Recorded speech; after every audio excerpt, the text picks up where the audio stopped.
Urdu choice کے معزز دوستو السلام علیکم۔ ہماری آج کی چوائس سلطان محمود غزنوی کا تاریخی انصاف ہے۔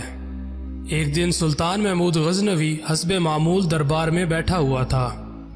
وزراء و امرائے دست بستہ حاضر تھے۔ عام لوگ اپنی اپنی عرضیاں پیش کر رہے تھے اور ایک شخص نے آ کر عرض کی، میری شکایت نہایت سنگین ہے اور کچھ اس قسم کی ہے کہ میں اسے برسر دربار عرض نہیں کر سکتا۔ سلطان یہ سن کر فوراً اٹھ کھڑے ہوئے اور سائل کو خلوت میں لے جا کر پوچھا کہ تمہیں کیا شکایت ہے۔ سائل نے عرض کیا، ایک عرصے سے بندگان عالی کے بھانجے نے یہ طریقہ اختیار کر رکھا ہے کہ وہ مسلح ہو کر میرے مکان پر آتا ہے اور مجھے مار پیٹ کر باہر نکال دیتا ہے اور خود جبرن میرے گھر میں شب بھر داد عیش دیتا ہے۔ غزنی کی کوئی عدالت ایسی نہیں جس میں میں ظلم کی فریاد نہ کی ہو، لیکن کسی کو انصاف کرنے کی جرت نہیں ہوئی۔ جب میں ہر طرف سے مایوس ہو گیا تو آج مجبوراً جہاں پناہ کی بارگاہ عالیہ میں انصاف کے لیے حاضر ہوا ہوں۔ شہنشاہ عالی کی بے لاگ انصاف پروری، فریاد رسی اور رعایا سے بے پناہ شفقت پر بھروسہ کر کے میں نے اپنا حال عرض کر دیا ہے۔ خالق حقیقی نے آپ کو اپنی مخلوق کا محافظ و نگہبان بنایا ہے۔ قیامت میں یہ رعایا اور کمزوروں پر مظالم کے نتیجے میں آپ خدائے قہار کے روبرو اگر آپ نے میرے حال پر رحم فرما کر انصاف کیا تو بہتر ہے، ورنہ میں اس معاملے کو منتقم حقیقی کے سپرد کر کے اس کے روبرو عنایت فیصلہ تک انتظار کروں گا۔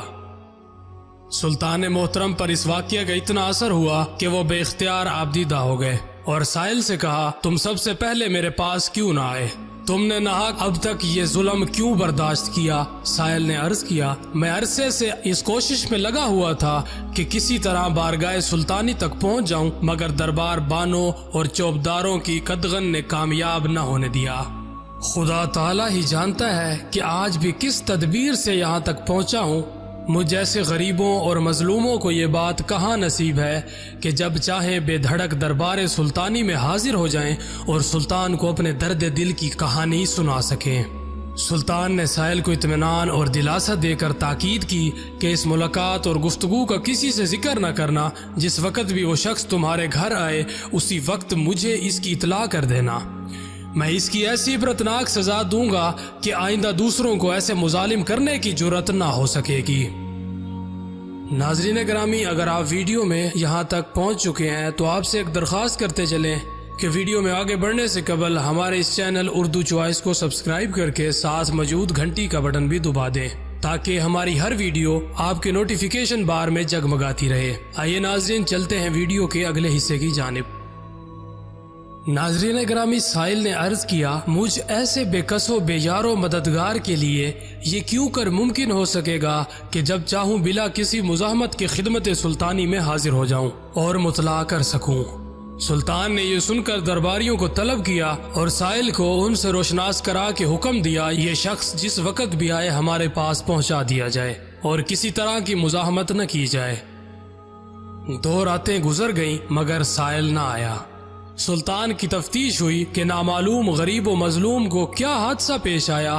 وہ اسی فکر میں پریشان تھا کہ تیسری رات کو سائل دوڑتا ہوا آستانہ شاہی میں پہنچا۔ اطلاع ملتے ہی سلطان فی الفور باہر نکلا اور ساحل کے ہمراہ ان کے گھر پہنچ کر اپنی آنکھوں سے وہ سب کچھ دیکھ لیا جو ساحل نے اسے بتلایا تھا۔ پلنگ کے سرہانے شمع جل رہی تھی۔ سلطان نے شمع گل کرا دی اور خود خنجر نکال کر اس کا سر اڑا دیا۔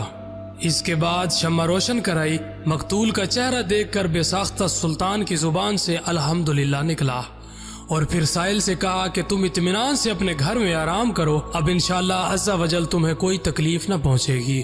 میری وجہ سے اب تک تم پر جو مظالم ہوئے، خدا کے لیے انہیں معاف کر دو۔